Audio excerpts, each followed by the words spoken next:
really goes down to the mindset of that every individual child has the ability to their biggest potential, and really making sure that they see each child and each student as having the strength and the abilities to achieve what they're able to, and making sure that they support a system that allows and enables educators to do that for them. If you believe we can change the narrative, if you believe we can change our communities, if you believe we can change the outcomes, then we can change the world. I'm Rob Richardson. Welcome to Disruption Now.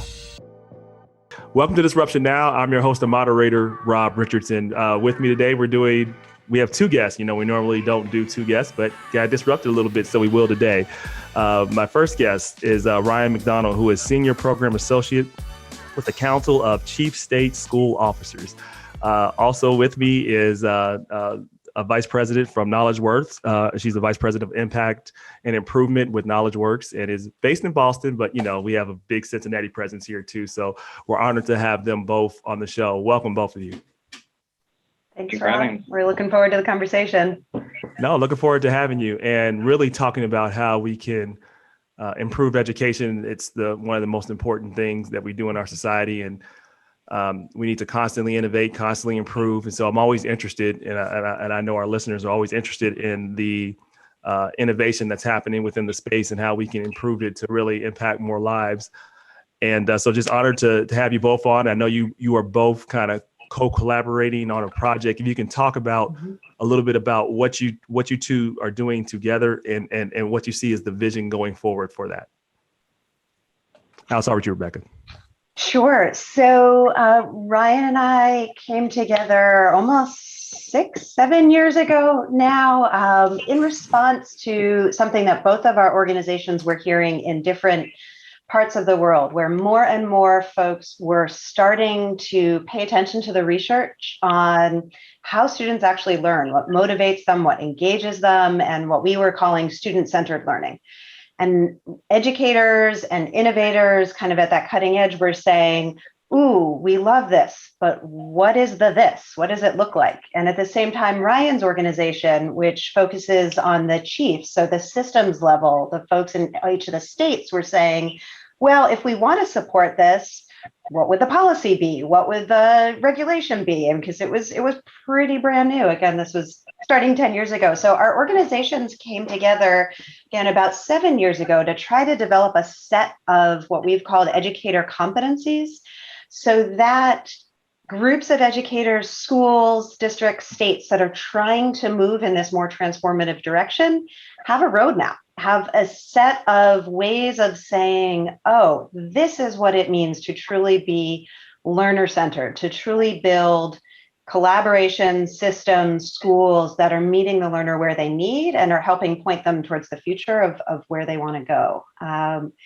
And the reason we're kind of here and back, we said it's 7 years ago, we just came out with a whole refresh of the competencies. So maybe I'll kick it to Ryan to talk about why we thought this was the time now and kind of what we built into the new version and why we're really excited to talk about it. Yeah, thanks, Rebecca. I think it was almost 2 years ago, we came back together to re-examine kind of what had happened with the educator competencies. First, to really just understand, we had released them at that point around 5 years ago, and just wanted to know, how have they been used in the field? How have the educators and communities been able to utilize them and able to help their transformation towards a more student-centered approach? But then also, we had an understanding that the field had begun to focus and understand the importance of directly talking about equity and the importance of approaching education through an equitable lens. So we wanted to make sure to go back and look, how can we pull out and make sure that equity is at the forefront? I think in the original copy, it was there, but unless I think you were looking at it through a fully equitable lens, you might not be able to see it at the forefront. So we wanted to make sure that we brought that up in the work. And then the third, just wanted to understand how can we better support educators in the system in the field to utilize them in a more actionable ways. So thinking about what are other ways we can package and put the competencies together to provide a more usable resource for the field. So we went through a process over 2 years of doing some intense stakeholder engagement, doing bunches of focus groups with a wide array of stakeholders, including teachers, educators, folks that have used the document itself previously, folks that hadn't before, state leaders, but then also really equity and civil rights oriented organizations and individuals who could really help us elevate that equity within the document, but then also learners themselves, the students that are actually experiencing this type of teaching and learning, to make sure that we're portraying and putting forth what do they want to experience in their learning, and make sure that their voices are in the document. Yeah. So in October, we were able to kind of culminate that with a release of the new refreshed educator competencies to hopefully be able to continue to provide the field support and thinking through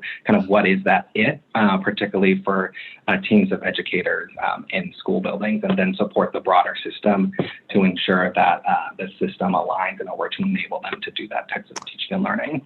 So how are we defining equity, and because equity is it's a good term, but it's very difficult to sometimes assess when you have equity, and then I think it's even that much harder to make it part of the culture. So how are you guys going about that? Because it's much easier said than done.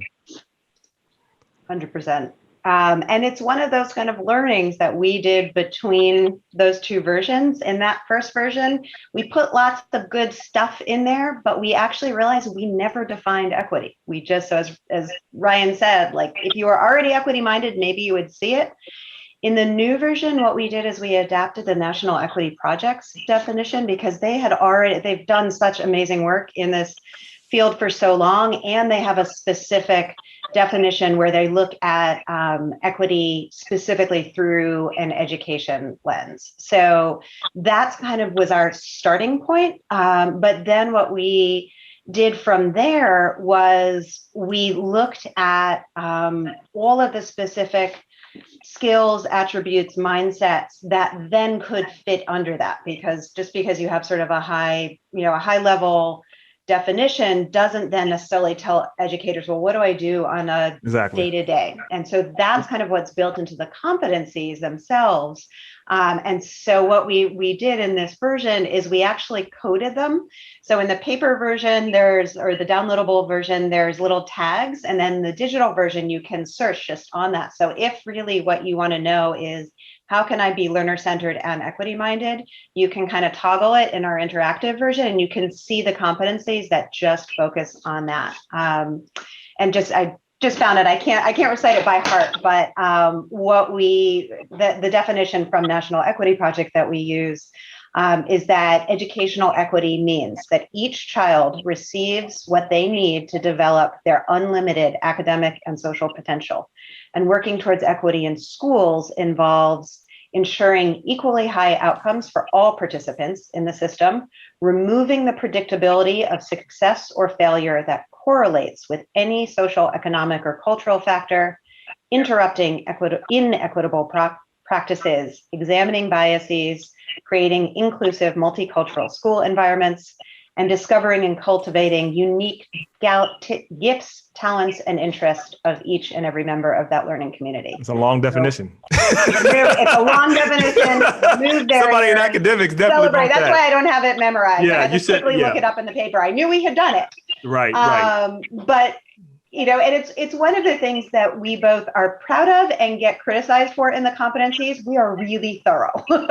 There's a lot in those competencies. It's a big, deep, rich document. But part of what we've tried to do is break it down so that there's lots and lots of different ways, different educators at different parts of their journey and different roles can use them. So you don't have to sort of start on page 1 and go all the way to the end. There's lots of different ways to interact with them, to test your own practice, to learn. And that definition is just one of them. You may not tackle all those pieces of equity at once. But at least you have that to start thinking about. So but I think it's probably more than you asked for, Russ. No, that's fine. Having an equity mindset, I think it requires, that definition said a lot, but essentially I look at it as a way that you have to learn how to teach in a way that is not necessarily straight across the board universal, and you have to give tools that are specific to the situation, environment, and context that you're dealing with. 100%. Exactly. And not just say you can have one way of teaching and that's it, and expect that it's going to work for all kids in every situation. Right. That's kind of my view from what you said in summary. Ryan, I want to get to you and actually ask you, you want to jump in. And I want to ask you as you jump in this question here too. How do we get, from the chief of staff's point of view, how do we get equity minded kind of a culture to be there? Because it's one thing to say equity is important, have a check the box statement, we believe in equity. But when you look at how things are run, there's not equity in things, but we say we love equity. We say these things, but if you look at them, a lot of organizations, you don't see equitable results in much of how things are applied. So how do you have that? How do you challenge your chief of staffs and folks to really have that equity mindset?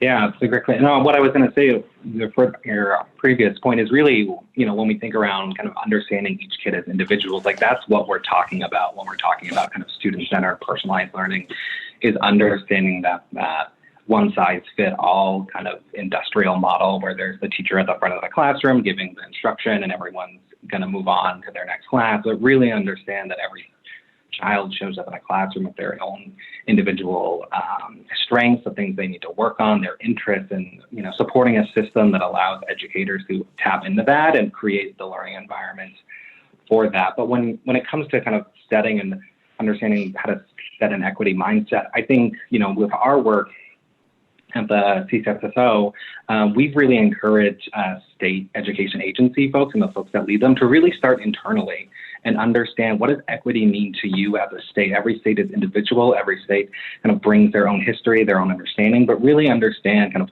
what does equity mean for your state and for your staff, and really do the learning to kind of understand what does equity mean within your state. Because states education agencies think they have all the answers, but unless they start to really take the time to understand kind of what does equity mean, where are the inequities within their states that they see through not only the test scores, but just in proportion of supports and surrounding resources, they're making sure to think through kind of what is the state of their state, and thinking about kind of how their agency can better support a more equitable learning environment. And it really goes down to the mindset of that every individual child has the ability to their biggest potential, and really making sure that they see each child and each student as having the strengths and the abilities to achieve what they're able to, and making sure that they support a system that allows and enables educators to do that for them, or with them, I should say. Yeah. Yeah, go ahead. Did you want to say something, Rebecca? Well, I was just going to share a little bit of a personal story, because you were kind enough to kick us off earlier, sharing a little of your background, and I think it sort of complements what Ryan is talking about. And so my only sibling has Down syndrome. And I grew up in a school system that was actually really, really well equipped to meet her very specific needs. I was kind of on the other end of the spectrum. I'm the smarty pants researcher, had lots and lots of kind of individual drive and motivation, and, very type A. And the school system was pretty well equipped to also serve me. It was those huge percentage of students in the middle that in our particular school system, they just kind of grouped in the middle and got very kind of mediocre kind of baseline, like everybody kind of got the same thing. And so from a very early age, I was really attuned to how well my sister, even with her profound disability, and I thrived in a school system that was able to meet what we need, and how vast numbers of kids were just kind of bored and disengaged. And so, no doubt that influenced the research that I later started being both a proponent of and doing around student-centeredness, because one thing that we have just absolutely blasted out of the water at this point, it is a myth that there is an average student. Every single student has a diverse set of needs and backgrounds and interests and passions. And so from the research standpoint that I look most at, from the policy standpoint that Ryan looks most at, we're really trying to think about how do we kind of craft the systems that are able to address the fact that every single learner has the potential to learn at a very high level if they're given the kinds of learner-centered approaches that we're hoping more and more folks will use as time goes on. Absolutely. I mean, I think you make such a great point. Couple things. I mean, looking at how students learn, I shared the story with you earlier, and I've shared it with listeners a lot of times, so I won't go into the great depths, but a lot of people know I have ADHD, and in elementary school, I struggled a whole lot. But eventually a light bulb went off despite a teacher and some counselors telling me I wouldn't go to school. I wouldn't go to college, I should say. I did and was very successful at it. But I do know that, back then, how they diagnosed ADHD, you were diagnosed as a disability, like it's something is like you couldn't do versus a learning difference. Like I'm better at listening to books and I can absorb the knowledge better than a lot of people can reading it cover to cover. But as long as you're learning it, then we need to give to both teachers and students the tools to learn in the way that is receptive to the students, instead of really holding on to, this is the way we've always done it. People have to read a book and that's the only way you can learn it. That is not factual. you can read, you can listen to a book, and I read Audible and I take notes and I can regurgitate what happened much better than I can reading the paperback. Now, some people are the opposite way, but now we definitely have to teach models where people can pivot and not necessarily hold on to what worked for them or what they thought was the right way, and just pivoting and really disrupting how we teach is very, very, very important. I would say second, back to our early point when we talked about equity, and it's been unfortunate that some things I think have gotten politicized that shouldn't be politicized. I'll put science in that category, and I'm next going to put education. And when I look at, and I think, frankly, why it's hard to deal with talking about equity is because now, critical race theory and things like that have become a political football when they shouldn't be. Critical race to me involves critical thinking. So we're saying we're going to look and understand race from a critical perspective, not from a simplistic point of view or the way we've been traditionally taught. So I think as we talk about doing equity, the reason why it's tough, and I think why we have to have it as a culture, is we have to have a culture where people can be challenged, specifically challenge some of their traditional beliefs. And that's very difficult for people because we've now tied it in. I think the political environment has done no favors to us, but we've tied this into like, this is part of your identity. Like, I must be against this if I vote this way. And nobody can explain why. I just have to be against it, right? So and I think this is a huge problem. I don't know how you guys are tackling it, because you obviously have to work in a bipartisan manner in order to get things accomplished. But I find I become very concerned about the way politics is entering education in a way that people don't even want to address issues that we should be talking about. I'm curious as to how you approach these conversations and how we can hopefully change this narrative, because I do find it quite disturbing. So I know that was a challenging statement. I said a lot, but I'll turn it over to you guys and just get your perspective on how do we navigate in this situation, knowing how toxic the climate is when you talk about anything with race and equity, but you still have to talk and deal with it because it's the reality of where we live and where we are. Yeah, I'll say from CCSSO, I mean, we represent, all the state chiefs in the country. And what we try to do is be that kind of, our executive director often talks about, like, that friend next to them, helping them walk through their journey, and really be a resource for them to make sure that they can trust us when they come to us, that they can trust the information we're providing them. And we've had and invested in working around equity more. We've built out an equity and access team at the council, and we have a chief equity officer, and have been running like an anti-racism webinar series for them, and really help kind of be a learning organization for them to help them understand the kind of history Sure. around the intersection of racism in our education system, and really be a support to them to help be a resource for them as they move forward and work individually kind of with the chiefs and the SAs to really kind of help them and think through and kind of expand their thinking. We do a lot of like posing questions to them for them to explore and really think. That really helps to try to push their thinking around Right. kind of what's happening within their states and communities. I'm curious, so Rebecca, when people come and because I know because look, I've dealt with it on the university level and I've had multiple ways of communicating it, but I always did communicate the need for equity, why it had to happen. How do you deal with it when you get that resistance, when you know what you're doing objectively, it's based on the research, right, but humans aren't, myself included, aren't always rational. And we're going to go back to our own biases and beliefs. And so I'm sure you've had a situation where someone sees this and they feel like you're doing something from a political lens when it's based on research and what's actually best for the kids. How do you approach that situation when it happens? I know it's happened. Oh, yes. I'm laughing because we're in the middle of like 3 of those situations I'm sure. now in real time. What you could say that's not confidential. Or let's just say because we work in, likewise, we don't cover all 50 states the way CCSSO does, right, but we are in very deep partnership with blue states, red states, purple states, and political football, I think, is the right phrase. We say it a lot right now. So a couple of things, Rob. I mean,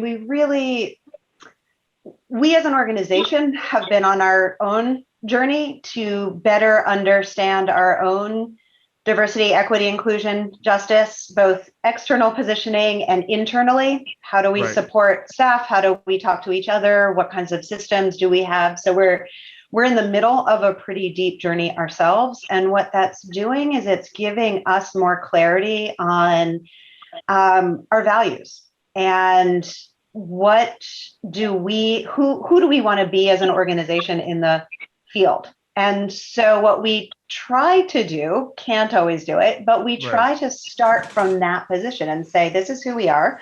This is what we believe in. This is the kinds of education transformation we're working for. If you want to work with us, just know that that's what you're going to get. Right. And so in some ways, because we're talking about concepts like competency-based education and performance assessment and sort of all these wonderful ways of starting to understand learning that we think are apolitical, but become very political. So, so from a certain standpoint, we're trying to navigate that by saying, here's who we are. Yep.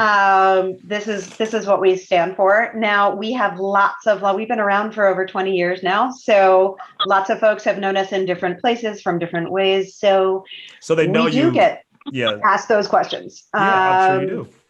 And I've been writing about and speaking about student-centered research for years, and I don't always speak to audiences like you said. I've gotten plenty challenged. I mean, you're going to, and I think the environment we're in is going to continue more. What I tend to do is, especially if it's somebody I know, but even if it's not, I try to get an understanding of where do they base their values on. There's some people that you can't reason with, that they're just there, but generally speaking, people have some basis of values that they follow. And I work to try to get them to understand that this is coming from their values perspective. This is not coming from a different values perspective than you follow. And generally that's been successful. Having people understand where they come from and communicating and just get them to really just think about it. Not necessarily attacking them to say like, you're racist, you're biased, but getting them to understand their perspective and then seeing this perspective in a way that reflects their values often works. That's usually what I do when I deal with people that have a different perspective or just automatically are, against critical race theory without actually understanding what critical race theory is. Because I think we have to work individually to get ourselves past this collective madness that is going on, because it is collective madness that is going on right now in our society. And I think a lot of it's fueled by how social media and things work at this time.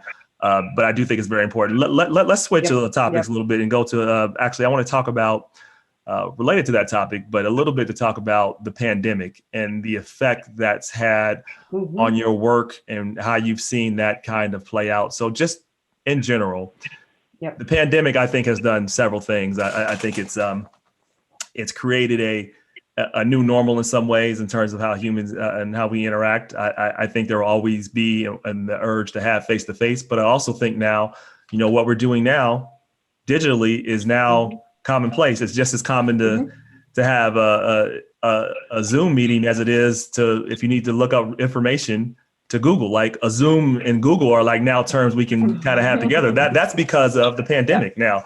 And people have meetings now. I'm sure the whole policies have changed in terms of how people meet. People now thought that you had to meet in person. You had to have strategy meetings in person. You don't. So we've learned and we've changed, but education, I'm sure, has had some challenges. What have you seen as the challenges and the opportunities in this moment with the pandemic, with the work that you guys are doing? I think one of the things we've seen, and even connected to the educator competencies, is an understanding that the current system, like, it was a stress test in a way, the pandemic. And what we learned is that really this model can't work. And so we've seen a real interest from states, but also around kind of looking at education in a new way. And I think that's what the kind of benefit has been. It exposed the inequities within our system to everyone, and really forced everyone to look at kind of how we're doing school, and seeing the challenges that this model has taken. And what we've seen, and what I've heard from the folks I work with, that schools that were already on this model, that understood and empowered their learners to own their learning, they had the relationships with their students already, and saw them as individuals and understood what they show up for the classroom, is they were able to transition to this model, to this kind of hybrid remote learning model, a lot more smoothly than some of the more traditional education schools. And so we want to take advantage of that and highlight that and illustrate that there is a new model that's out there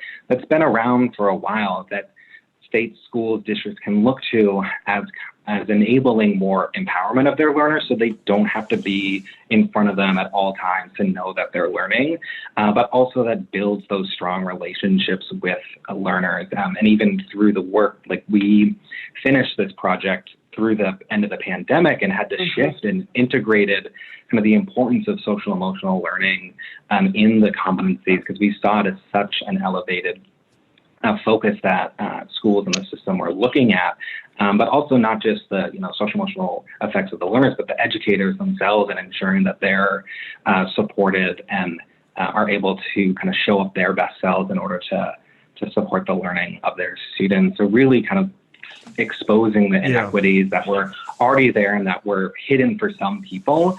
But I think exactly. Said that right. It was hidden for some people because they didn't see it. Correct. Exactly. So it really exposed the system. And I think the hope is that the field is looking for kind of a new system. And luckily, there have been folks that have been working in the field for a while that can point to it. So folks aren't just starting from scratch now that we're slowly moving out of the pandemic. Yeah, I think, Rebecca, as we look at this year, some see this as a lost year for a lot of students, right? And I've seen it personally in my home with son. It's even with resources, it's difficult depending on who you are. Like, remote is challenging for some kids, period. Some kids, remote is just bad for it. I mean, you can have the best engagement you can, but some kids just remote is just not it. But that being said, if you don't have resources, and you were already challenged, as Ryan said, you saw a really dramatic kind of setback for a lot of people. What do you see as our opportunity here, like going forward? Like, what gives you hope that we're going to get better from this moment and actually grow? Because we know of the drastic kind of things that happen. I'm sure you've seen the numbers, and this was a really challenging year for learning for everyone. Like, what can we take away? Like, if there's something specifically you can point to that some of the work that you guys is doing could help folks, I would love to hear about what you see as a kind of a hopeful course going forward from this moment with the pandemic. So I see a lot to hope for, Rob, and a lot of what Ryan was just saying. So we've been at this work, again, for close to a decade, And this was a pretty massive reset. And Yeah, if you look that's an at understatement. what, there's a little bit, there's that little piece of me that's kind of like, told you so. Like, if we had been paying attention to individual learner needs, to social emotional, to relationships, to the horrible lack of equity in our schools, things that Ryan and I and our organizations have been talking about, screaming about, writing about, researching about for years, we would have been in a very different place in this pandemic. And so the numbers are staggering and horrifying right now. There's the hope and the optimism I have is that there are fewer people who think it's okay to go back to normal. There's a lot more talking about a new normal, or how are we going to reinvent, or what have we learned from this pandemic moment that we want to keep, because things like paying attention to social emotional, paying attention to relationships. I mean, there's been no bigger, kind of proof point at this point that would have been possible given the massive disruption of so many students' lives, parents' lives. And for so long, we've been saying, look at how different every learner is. And we all have now our mini case studies. I mean, you have children who are home. I had two siblings, my two children who are siblings, same parents, same household, like super different experiences of remote learning and pandemic, and what each one of them needed and how they each found ways to socialize. And we were extremely fortunate that they were able to adapt to a remote setting, but then kids 2 houses down in a similar school system could not adapt to the remote setting. So while it means we have a just unbelievable set of needs of students and trauma and academics to figure out, I don't think anybody can argue anymore that there's this, if we just all give everybody the same thing, it'll be okay. Yeah. mean, and with that, and no one's going to argue about how valuable, I don't think, at least anytime soon, about how valuable teachers are. When you've had you had to go to be a teacher for yourself. Oh my God. Right. You're like, this is work. Right. And as Ryan said, I mean, if you had a relationship with a school and with a teacher, you tended to do better. You tended to stay connected. So why wouldn't we pay attention to things like relationships? Why wouldn't we privilege those as much as academics? Because they are so tightly connected. Yeah. One more thing that gave me a little bit of hope, and we don't have enough numbers about this, but talking to friends in the field whose school networks served some of our most marginalized students, and just some of the anecdotes we were able to pull out of the field is for some youth who going to school was already a traumatic experience, who are already facing bias and cultural negativity every day. For some of those students, being able to disengage for that gave them the time that they'd never had to actually celebrate their own learning and learning in their own way, because some students it was better for some it was better. And we have there again, I'm eager for those stories. Now I know again it does not negate the many the trauma of the time, the losses of relationship, but I think it just points to the fact that one size is never going to fit exactly all. If it's the opportunity there should be some remote learning opportunities for some students in some ways, because if it works, absolutely. And we are seeing states that are improving their remote offerings. We are seeing states that are looking at a more competency-based framework so that it's not all about learning loss. I mean, I'm trying very hard to avoid that term, because against who, benchmarked against what? I mean, we need to really understand. That's a fair point. What have you learned, and how do we help you, get back on track? And so that's something that a competency-based system can do a lot more than one standardized test, and either you met it or you didn't. I mean, let's find out what you did. I'm totally against standardized tests. You're preaching to the converted here. I was horrible at standardized tests. Ironically, once I got to law school, right. Once I got to law school, and eventually, I failed the bar the first time. The second time, I got one of the highest scores in the state. I figured out the hack in my brain to figure out how to do standardized tests, but it didn't make me better. It didn't make exactly. I didn't learn better. I figured out how to take a test better, and that's not learning. We have to really get around. Like I can have a whole podcast about standardized tests. And we're seeing some openings for that conversation too. So that's another place that I'm feeling hopeful coming out of the pandemic is some realization that maybe those tests, and we absolutely, we need to know benchmarking. We need to know, where are folks in some kind of standardized way, but let's open up that definition a little bit more to really think about how do you measure learning. Oh, absolutely. And you know what, when you talk about learning loss, and I want to move on to something else, I think my biggest concern is for kids that were just starting high school and they had a really bad year in terms of their grades. How is that going to be viewed from colleges? And to me, college and universities need to probably give some grace for this year, for the 2020 and part of 2021, and just say this was just a unique time. And so I'm hoping that that's going to be part of the consideration. That's really that's my biggest concern, because the other stuff, if you're not in high school, it's probably you'll be okay. It's not being counted against you, but when you did poorly in this year, that counts against you in a cumulative way. So that's kind of my only kind of, that's not my only concern. That's one of my biggest concerns. And so how is that going to be viewed? I mean, the other concern I have is, what about the emotional component? Let's dive into that a little bit, because I'm interested to hear about that. There was an emotional component of not being able to be around people. We're tribal by nature. So that did something to me. So I imagine it did something to kids.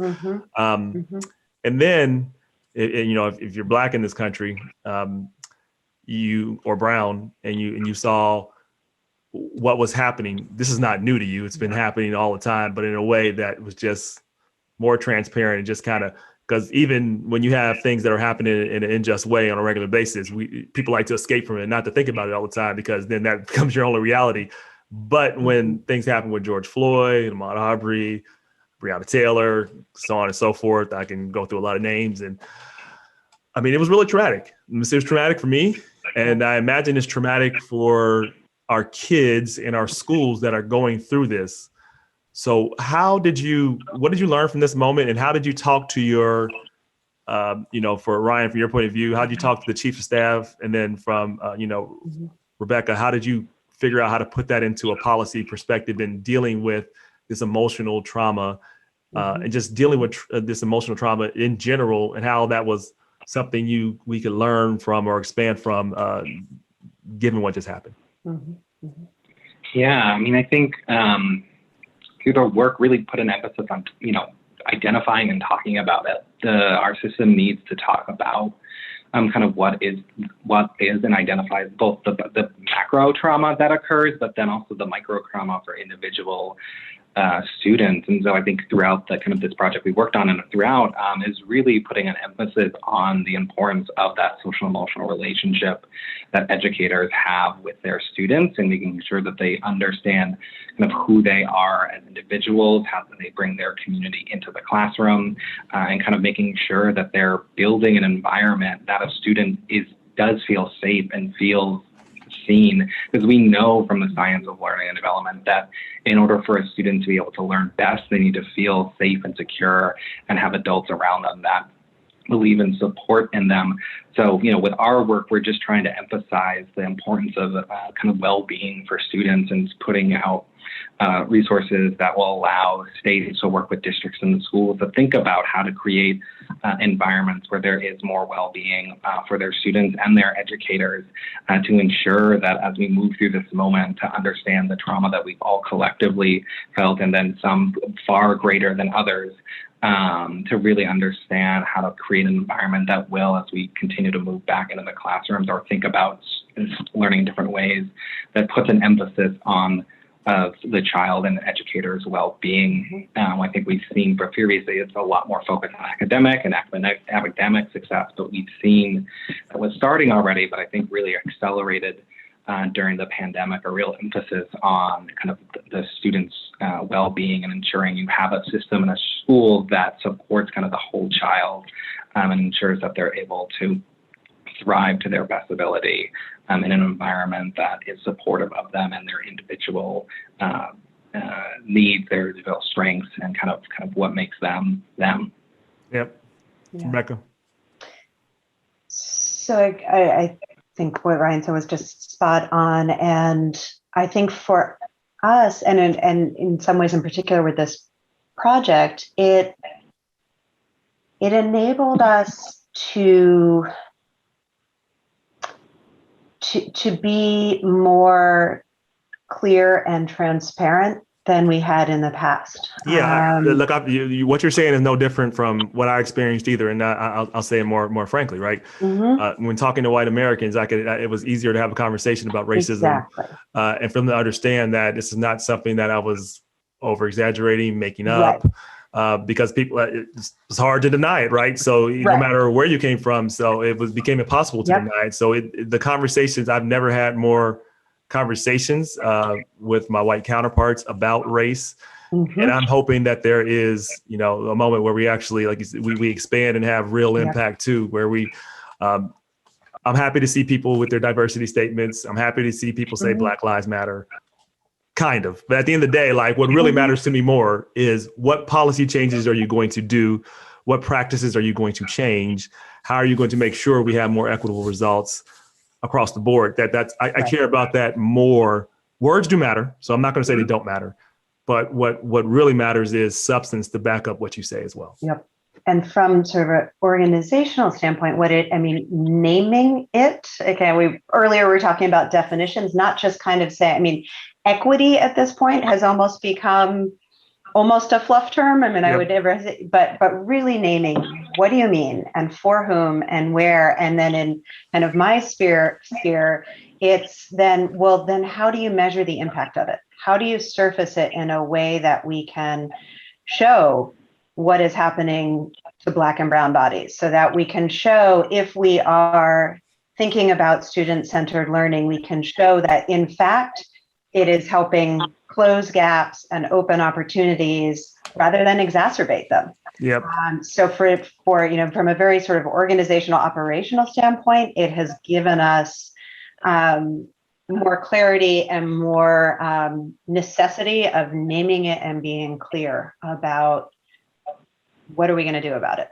And so, and then I also think at sort of a very personal level, I'm a white person. I did not experience it personally, but had children who are of an age to understand the news. And so there were daily conversations. There were how are their schools handling it? So and again, this was something that in 12 years of having one child and 9 of it has never been this explicit, which I take as a really positive sign, because if you can't talk about it and you can't name it and you can't measure it, then you're never going to be able to change what's going on. Absolutely not. Yeah, when you avoid a problem, the problem grows. If you try to avoid dealing with your suffering increases. You got to deal with it. And this has been the single biggest challenge with dealing with race and equity in this country, is that the way to address it is to not deal with it or pretend as if it doesn't exist, which always makes the problem worse. You got to really have a acknowledgement of the issue before you can address it. And I think that's been a major problem for us collectively as Americans. It's been one of our greatest, if not the greatest, kind of our block. We've just had that kind of, it's been like our emotional block that we just don't want to deal with. But the pandemic, made people deal with a lot of things that they previously had ignored. And so I do think there is hope in this opportunity that people can see this moment and want to make sure that we are better for it and not repeat some of the same inequities and systems that have failed us in the past. Yeah. Final question as we kind of wrap up here. What you have your vision of success, however we can bring this out 10, 15 years from now. What does success look like? That every educator in every system in the country is using the educator competencies for personalized learner-centered. I think, hate to be Pollyanna-ish, but if we were doing what is in those competencies, we would have a very, very different system of education with very different outcomes for in particular, Yeah, our and most marginalized students. and just the, that and ensure that every student just has a positive experience at school that enables them to develop themselves into their fullest individual. And I think if educators in our system move towards this more personalized system that emphasizes individuals with their strengths, what they need to work on, their backgrounds, their communities, more students will have positive experiences in schools that will enable them to be successful as they move on into their adulthood. We want each kid to love learning. Yeah. Ryan MacDonald, Rebecca Wolfe, it's been a pleasure having you on. I'd love to have you guys on again. Appreciate you coming on Disruption. Thank you, Rob. This was Thanks so wonderful. much. Thank you.